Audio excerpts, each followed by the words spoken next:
Olá, bem-vindos a Igreja no Mundo, o programa da Fundação AIS, a ajuda à Igreja que sofre aqui na sua televisão. Sou o Paulo Aido e espero contar com a sua companhia aí desse lado ao longo dos próximos 50 minutos. Sempre às terças-feiras, um pouco depois da transmissão do terço a partir de Fátima e depois também com outras retransmissões noutros horários. Este é o seu programa sobre as questões fundamentais da perseguição aos cristãos, da liberdade religiosa e, claro, da ajuda à Igreja que sofre. Hoje vamos ter um programa muito especial em que vamos conhecer 5 homens, 5 padres que estão em missão a milhares de quilómetros dos países onde nasceram.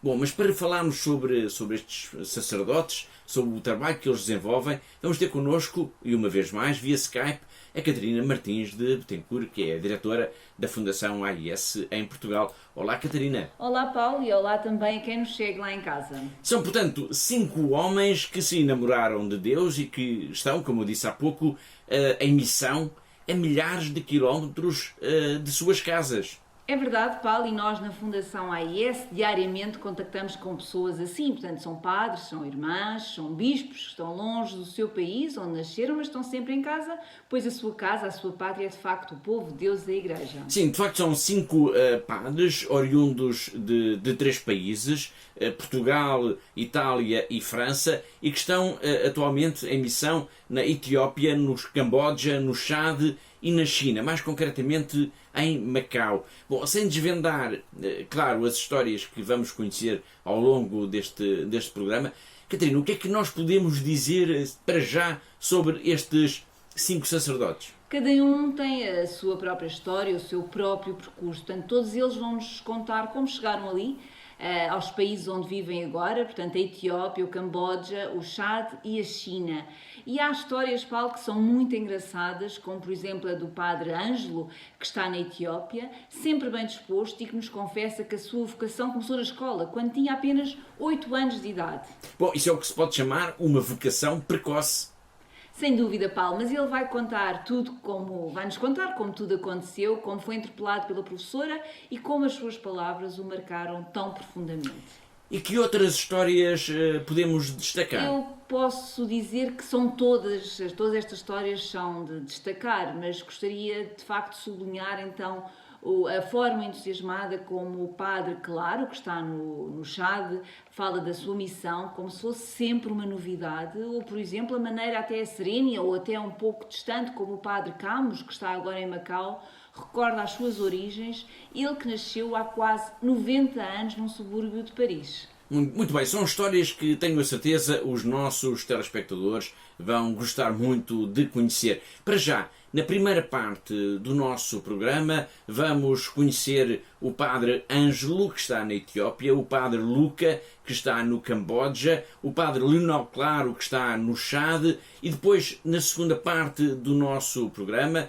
vamos ao encontro de 2 sacerdotes, são 2 jesuítas, o português Luís Sequeira e o francês Yves Camus, que estão a viver, como eu disse há pouco, em Macau, na China. Essa segunda parte do nosso programa será preenchido na totalidade com um documentário produzido pelos nossos colegas da TDM, a Teledifusão de Macau. Para já, vamos então ao encontro de Ângelo Regazzo, italiano, que está atualmente na Etiópia. Ele é que tem a história que a Catarina referiu há momentos de ter sido, digamos, de ter descoberto, melhor dizendo, a sua vocação depois da professora da escola primária o ter interpelado. E assim nasceu a sua própria vocação, com um desafio lançado pela sua professora. Vamos ver esta história.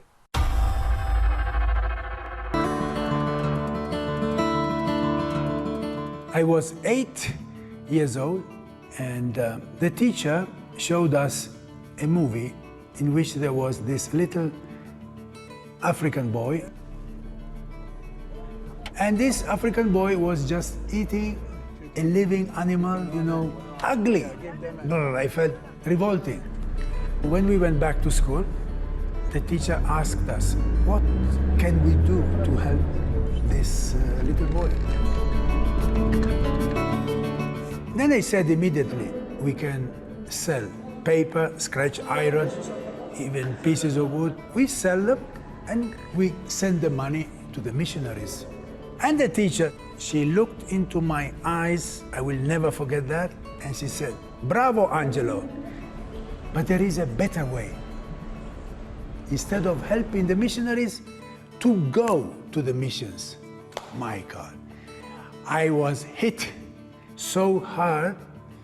I was only 8 years old, and they said, "I want to be a missionary," without knowing what it meant to be a religious, a priest, leaving the country behind at a very early age.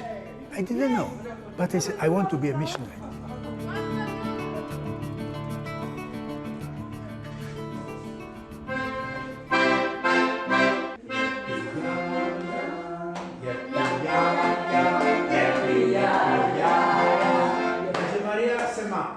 Why am I here? In Italy, I could have a beautiful family, wife, children, a company, because I'm not that stupid. I had a lot of opportunities, but that, when I was 8 years old, I want to be a missionary. And when I look back, I say, thank you, Lord. I am doing it because of Him. Christ came. He was even giving food. He was taking care. He was living with the sinners. He was giving joy, taking care of them. Come on. And then He was telling us, you have to do the same. Come on, share what you have. When you are sent, you are not sent for yourself. You are sent for others. This is beautiful. So I will continue doing it until I can.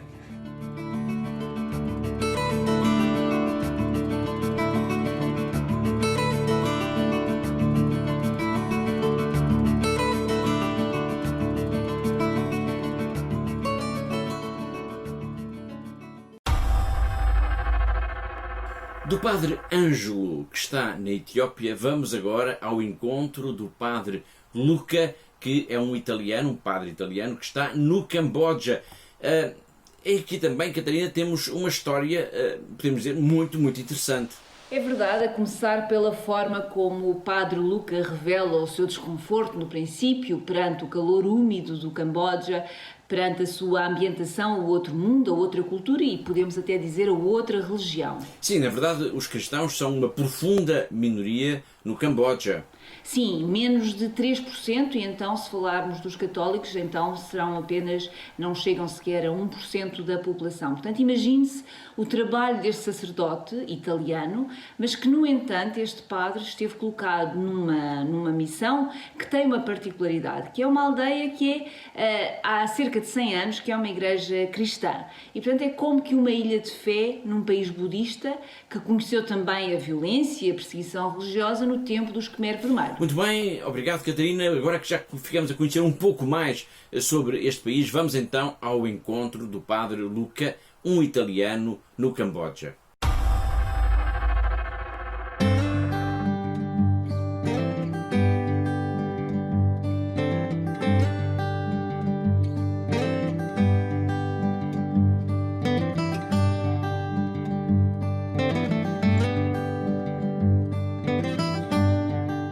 Quando sono arrivato mi sembrava di essere un po' alla fine del mondo e mi sentivo molto missionario, proprio quelli proprio che vivono nelle situazioni estreme.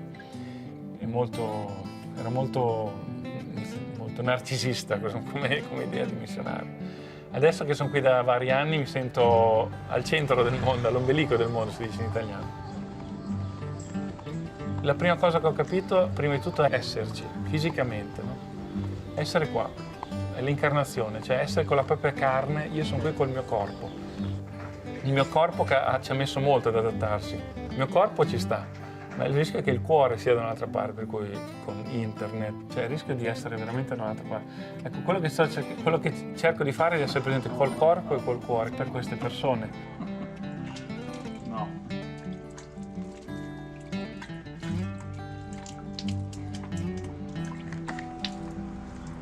Ye ke chon suo ta ye chư pra Giêsu tam piong kal. Ôi, ta mới cả nà tê. Rồi mới chọn lột đồ ấy là lột bột nó mới kết chẳng hạn, nhưng mà đừng có.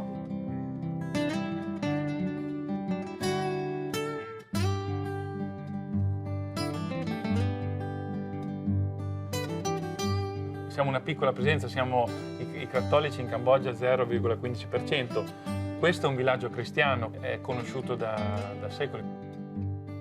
Ci troviamo in un comune dove c'è una fortissima presenza musulmana, però siamo in Cambogia, quindi dove il buddismo è religione di Stato è nel 90%. Quindi abbiamo, semplificando, potremmo dire che da questa parte abbiamo la comunità musulmana e da quest'altra parte la comunità buddista.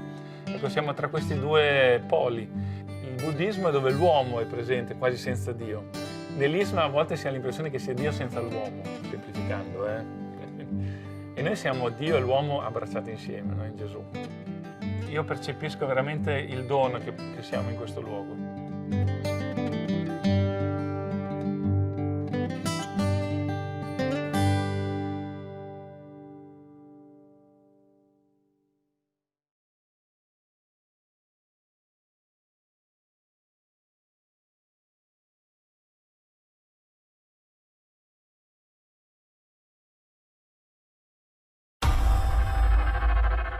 Muito bem, agora vamos conhecer o nosso terceiro sacerdote deste programa, são 5 ao todo, e vamos ao encontro do padre Lionel Claro, um padre missionário português que está no Chad.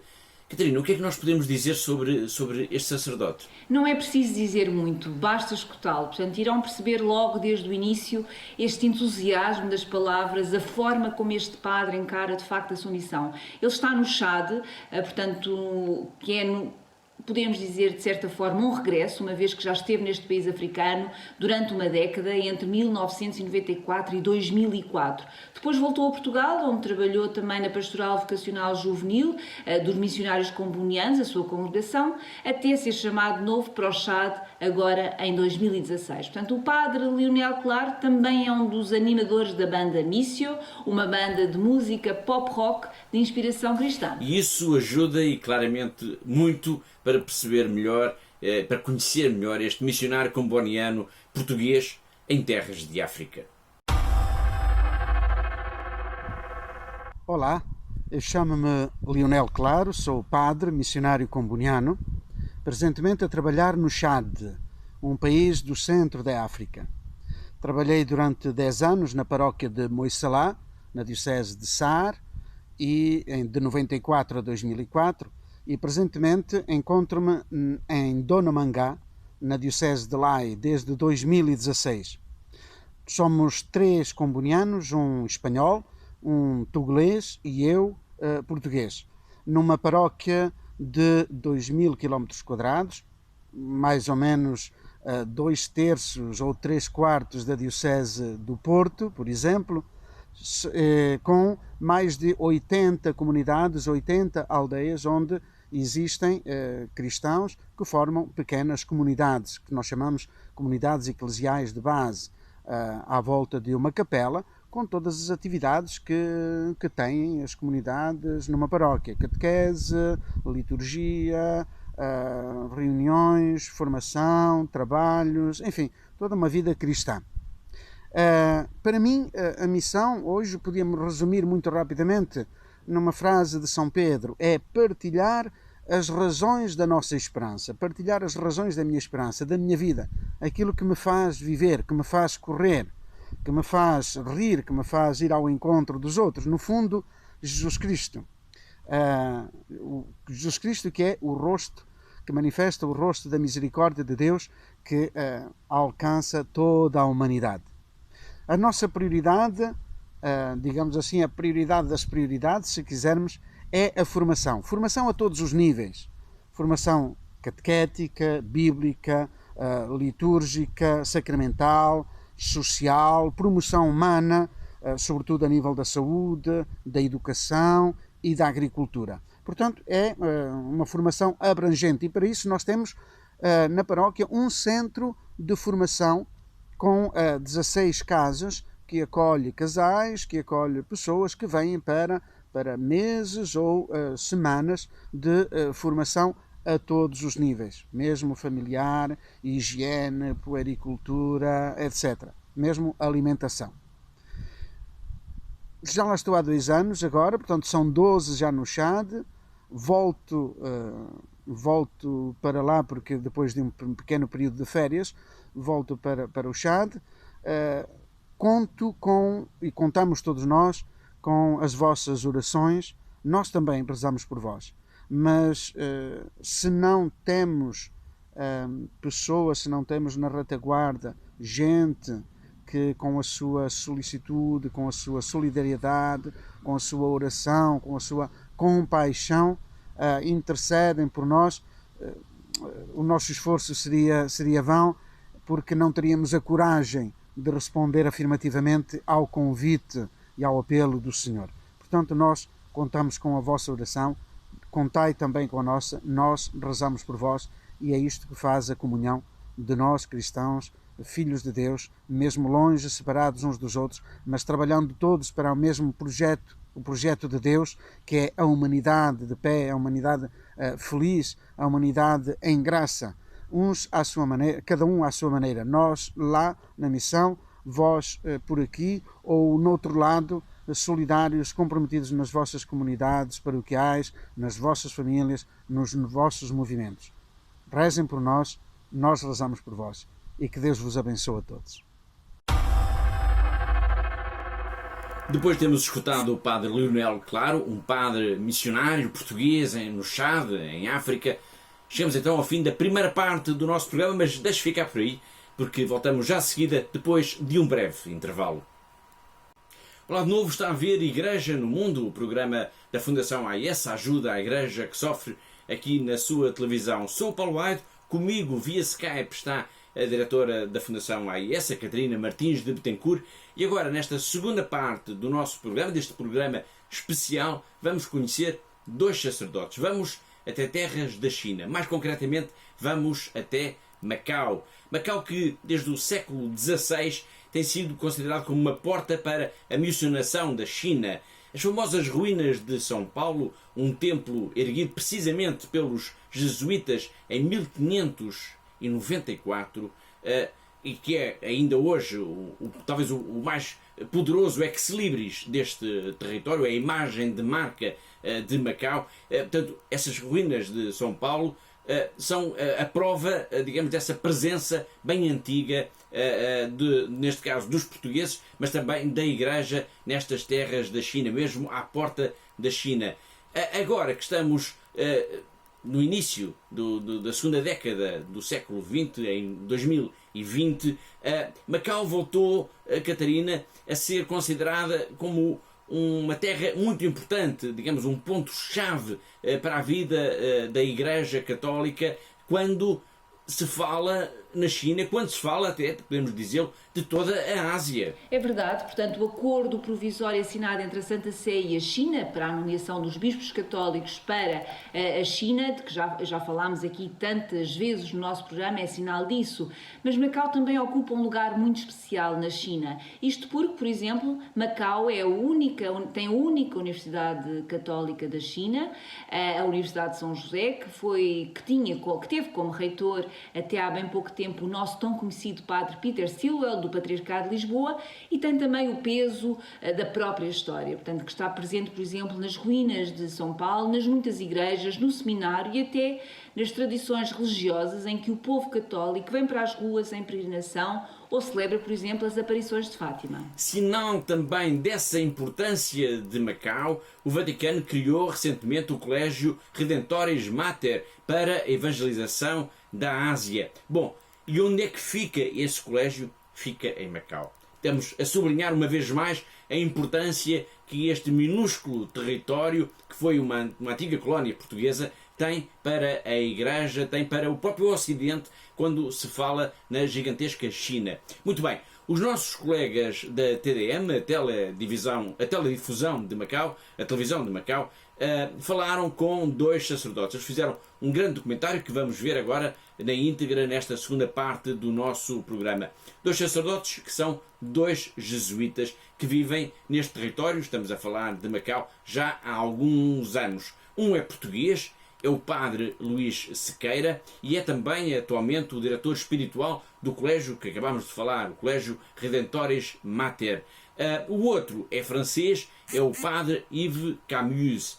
Nos próximos 24 minutos vamos então conhecer melhor estes dois sacerdotes, estes dois jesuítas, que estão, como é óbvio, a milhares de quilómetros de distância dos países onde nasceram, de Portugal e da França.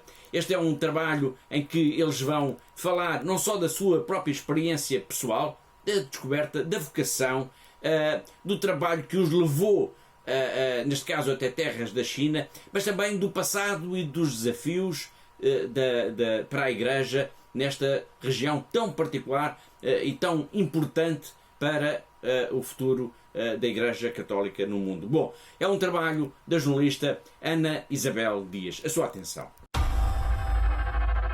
Seja bem-vindo.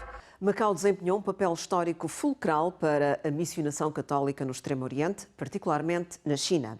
A partir de Macau, entraram no Império do Meio os primeiros missionários jesuítas. Estávamos em finais do século XVI. O Colégio de São Paulo, adjacente à Igreja de Madre de Deus, de que resta a fachada, foi fundado pela Companhia de Jesus em 1594 para formar missionários ao serviço de Roma e do padroado português. No século XXI, Macau volta a ver reconhecida a sua importância estratégica na formação de sacerdotes para a missionação. O Vaticano instituiu o Colégio Redemptoris Mater para a evangelização na Ásia. A sede é Macau. Foi escolhido para diretor espiritual do colégio, que agora começa, o jesuíta Luís Sequeira. Estivemos com o padre Luís Sequeira e com o padre Yves Camus para ficarmos a conhecer um pouco mais da história e da vocação de dois jesuítas que vivem em Macau, dedicados à missão.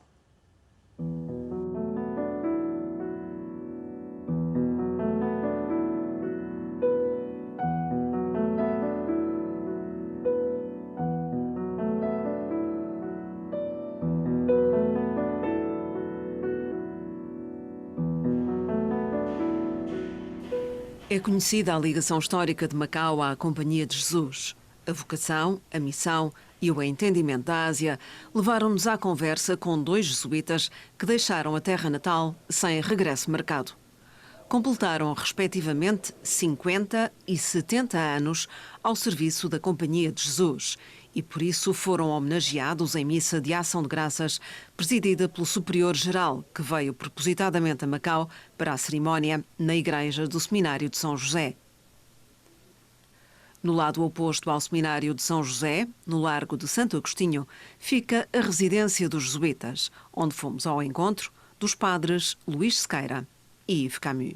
Well, as you know, I'm a Frenchman. I was born 87 years ago in a suburb of Paris. Eu nasci no centro de Lisboa, junto ao Largo do Rato. Embora o meu pai seja do Algarve, e foi bastante jovem para Lisboa, e a minha mãe é da Beira Baixa. O que faz-me dizer, em termos da minha própria personalidade, que a exterioridade ou a exuberância que possa ter vem do lado do meu pai, algarvio. E a interioridade e profundidade que possa ter vem do lado da minha mãe. Nós, somos 8. Com a interessante característica, eu sou o mais velho, depois vêm 6 meninas e depois é que vem o rapaz. E sempre esta dificuldade. Oh mãe, eu não posso andar à travesseirada porque não se pode ter 2 meninas. Christian vocation, I got it first from the background of my own family, which was a traditional Catholic family, for many generations, so much so that there was a priest in each generation in my youth. My grandfather had a brother priest. I had an uncle who became a priest, also a Dominican, and I'm a priest now. And I still have one auntie who is a religious sister. O meu tio era jesuíta, E a minha tia até é Doroteia. Eu fui aluno do Liceu Pedro Nunes, no mesmo ano, salvo erro, do Marcelo Rebelo de Sousa, embora ele seja das elites, e um ano depois foi mandado pelos meus tios, com acordo dos meus pais, para o Colégio dos Jesuítas. Primeiro foi em Estrenares de Coimbra e depois continuei indo para o Colégio Santo Tirso, o Instituto no Laures. E o meu processo de chegar à compreensão que sou chamado a ser jesuíta foi um processo lento. Ia passo a passo. My vocation was strictly personal. As far as my decision was, neither I received any suggestions from my family, neither my mother, neither my brothers. I am the second of 3 brothers, neither from my uncle, for instance, who became a Dominican. No, it was a free choice. I'd not imply that I've not received any influence from the school which I attended, but I was never offered to enter the society by the Jesuits themselves. A minha primeira opção para dizer que poderia ser este caminho dos jesuítas é quando o padre espiritual, porque de facto é uma pessoa que eu estimava muito e me compreendia, perguntou: ouve lá, tu queres ser padre? Quê? Padre? Olha, eu não pensei muito nisso. Mas ouve lá, gostas de estar no colégio? Ai, gosto muito. Então fica. Portanto, o meu sim de 12, 13 anos foi exatamente: olha, gosto de estar aqui. Mas ser padre, nem tinha consciência disso. Quando jovem gostava do desporto, particularmente de atletismo, e chegou a ser recordista nacional pelo Porto na prova dos 4 por 80 metros. Foi também convidado a fazer parte de um dos grandes clubes de futebol em Portugal. Ir jogar futebol no Benfica, e quando desejaram que eu entrasse no esquema, era o Fernando Caiado e o Fernando Cabrita, eu disse que não. Por exemplo, eu jogava com o irmão do Eusébio. Agora, eu disse também, não, eu quero estudar. Inclusive, vou parar, também à Universidade de Direito. Porque quando já estava no noviciado, incrivelmente disseram: olha, é melhor talvez amadurecer um bocadinho mais. E, portanto, tive um ano em Direito, eu diria por obra e graça de Deus, eu voltei. I was educated in Amiens, northern from Paris, 1 hour by train from Paris, in a Jesuit college or high school, where I graduated in 1949. Why did I choose? Because of the Jesuit ideal, which is very deep and far-reaching as far as culture, education, knowledge of the Christian tradition, and also historical role in the world history. And by this I do mean the development of the Jesuit works by 500 years of history or so up to now, and in the whole world. Step by step. It was not done in the first year, certainly not. O destino dos jesuítas é traçado pelos objetivos da companhia, de acordo com a missão e os votos de obediência. Por vezes, revela-se inesperado. Nunca pensei vir para Macau. Estávamos em que ano? Era 76, que era o fim dos meus anos de filosofia, do curso de filosofia. Eu estudei Humanidades e Filosofia durante 5 anos. Terminado o noviciado em 71, até 76, Humanidades e Filosofia. E quanto menos esperava. Um dia o meu superior chamou-me, olha, Luís, estou a pensar mandá-lo para Macau. Para onde? Para Macau.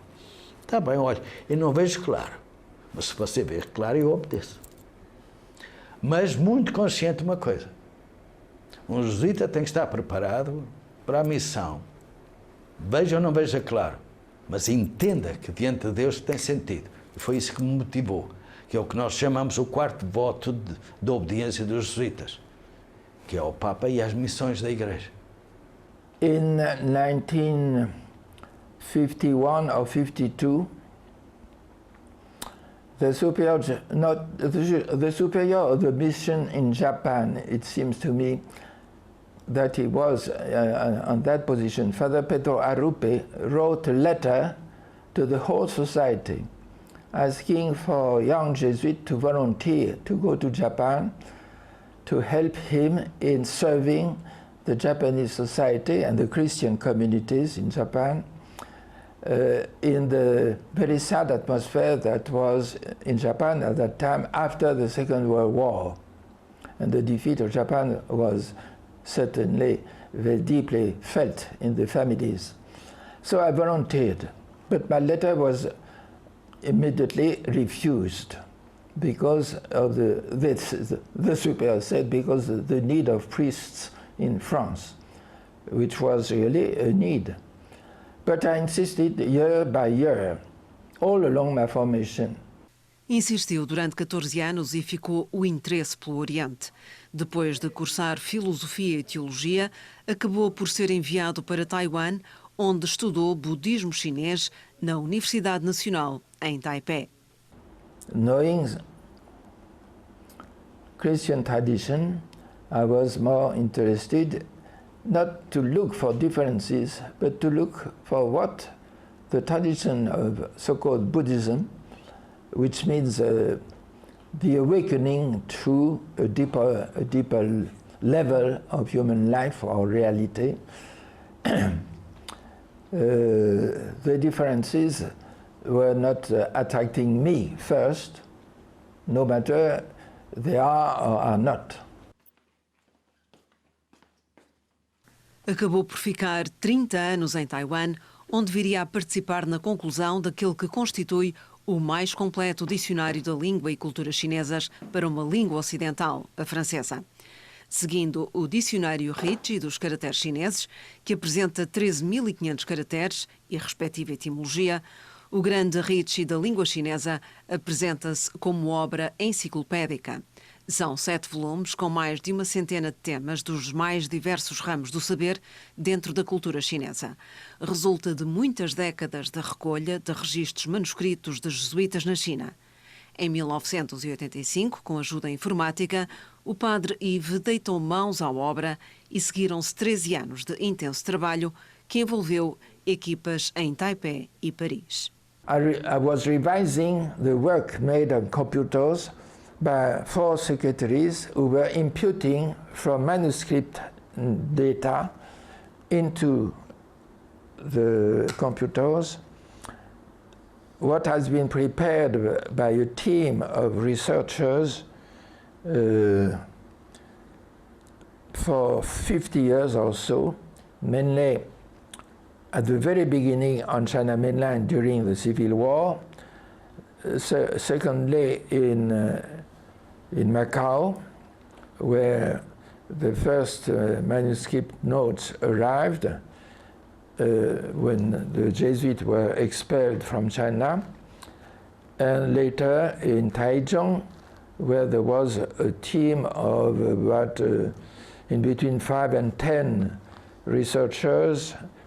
So my work was just to supervise the inputting data from files to computer and to check on the computerized files of any mistake, and also to design some rather rare or not included Chinese characters in the official list of characters which compiled already about 12,000 or so Chinese characters. But that was not enough I mean, there were some rather rare or new characters, and I had to design them on computer. O grande dicionário Ricci da língua chinesa constitui um instrumento precioso para sinólogos, reunindo muitos dos aspectos marcantes da sabedoria e culturas da China, retirados das observações e estudo dos jesuítas. Depois de Taiwan e de um breve período em Hong Kong, chegou a Macau em 1999. Seguindo o ideal de conhecimento, foi com o padre Luís Sequeira, um dos fundadores do Instituto Ricci de Macau. A compreensão e entendimento da Companhia de Jesus mostra-se de diversas formas e há momentos cruciais no percurso de cada jesuíta. Há um momento fundamental que é a minha ordenação. Foi em 82 e depois as características que foram. Que foi o arcebispo Domingos Tang, que falava português, parte da sua formação até se passou em Portugal, e era a sua primeira ordenação, porque ele teve 22 anos na cadeia e 7 em solitário.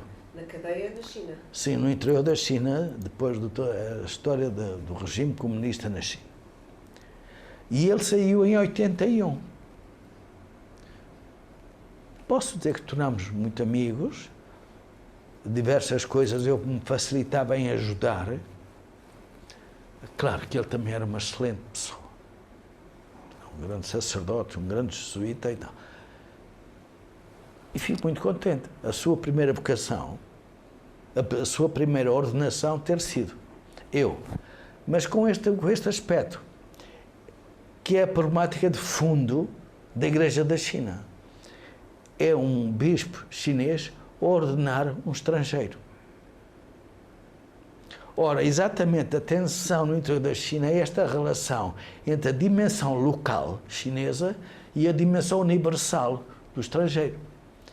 Nós, os dois, fizemos conscientemente, a ordenação foi vivida neste contexto. Somos, diriam, um sinal profético do que é a Igreja. Um chinês, bispo, a ordenar um estrangeiro, ou um missionário.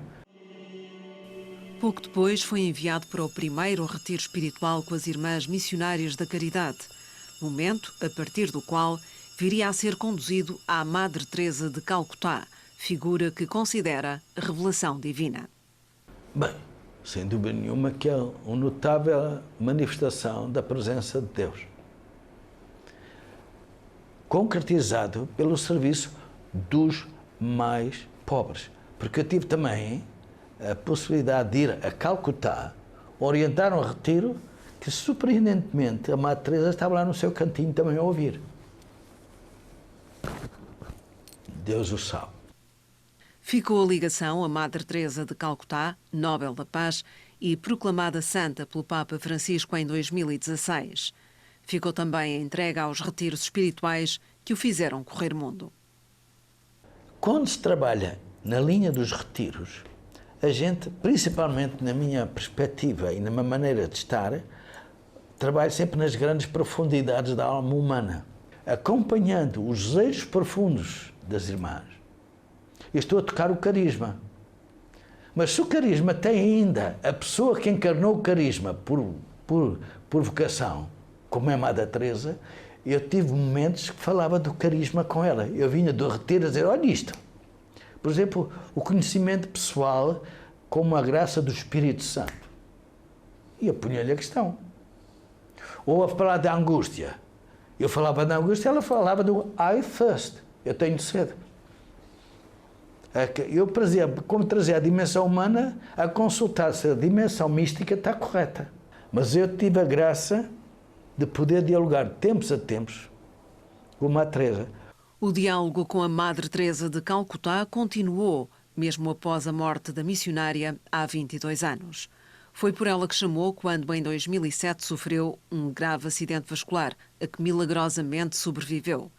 Durante a década que se seguiu, passou por um processo de reaprendizagem e reflexão que o conduziu a uma outra dimensão.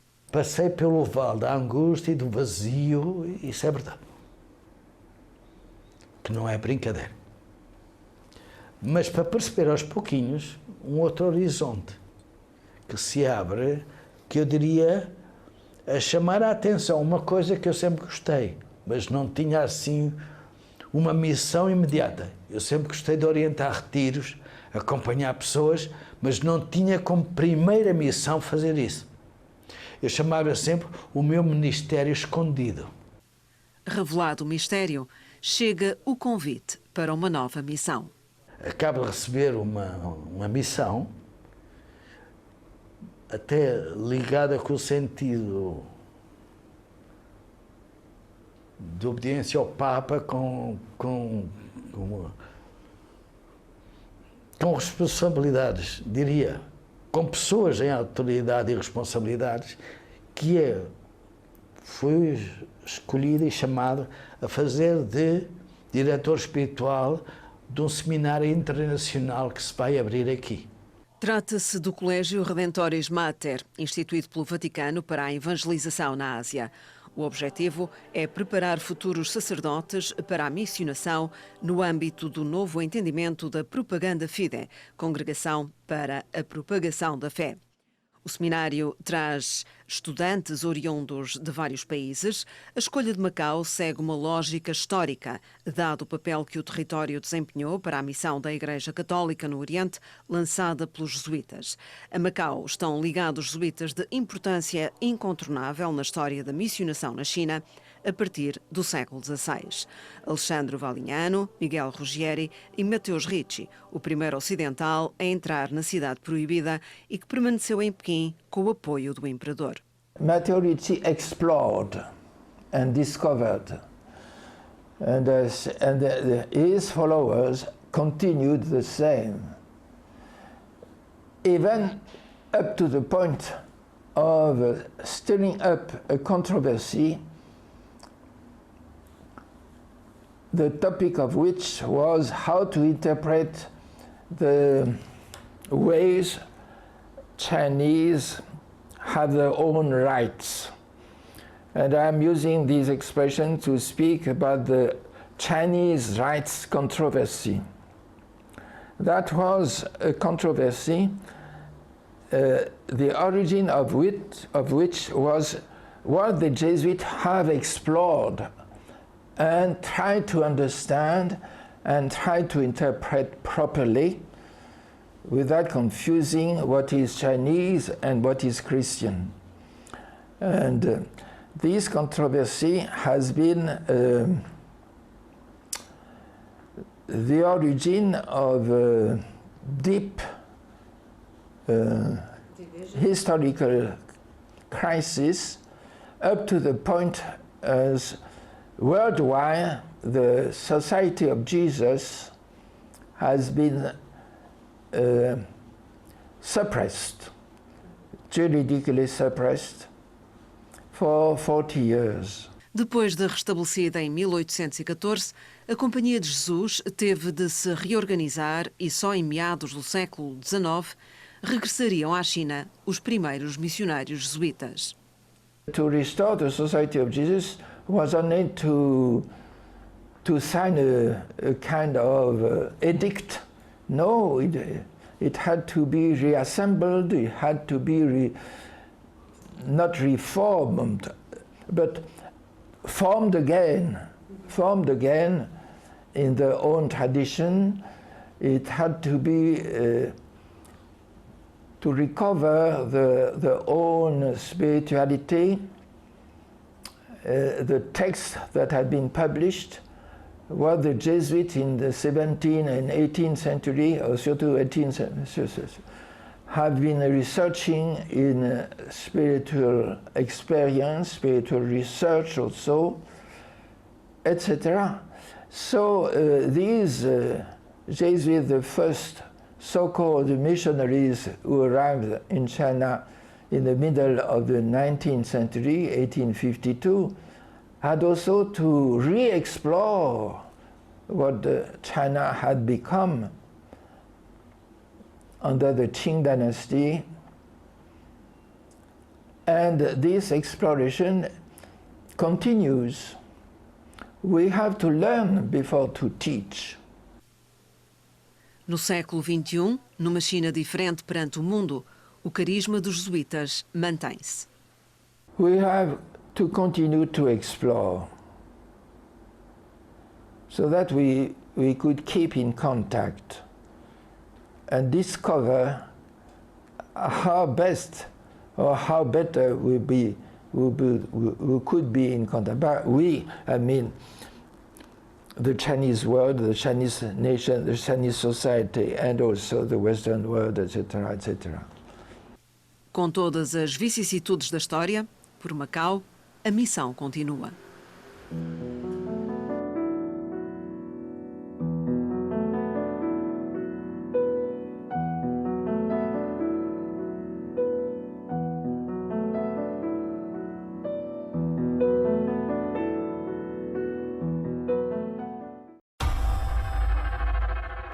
E assim, depois desta viagem até Macau, até aos desafios da Igreja Católica nesta região do mundo, chegamos ao fim deste programa especial da Fundação AIS. Agradeço a participação e a colaboração uma vez mais da Catarina Martins Betancourt, a diretora da Fundação AIS em Portugal. E quando assim já sabe, eu despeço-me com amizade, espero por si aí na próxima semana, se Deus quiser.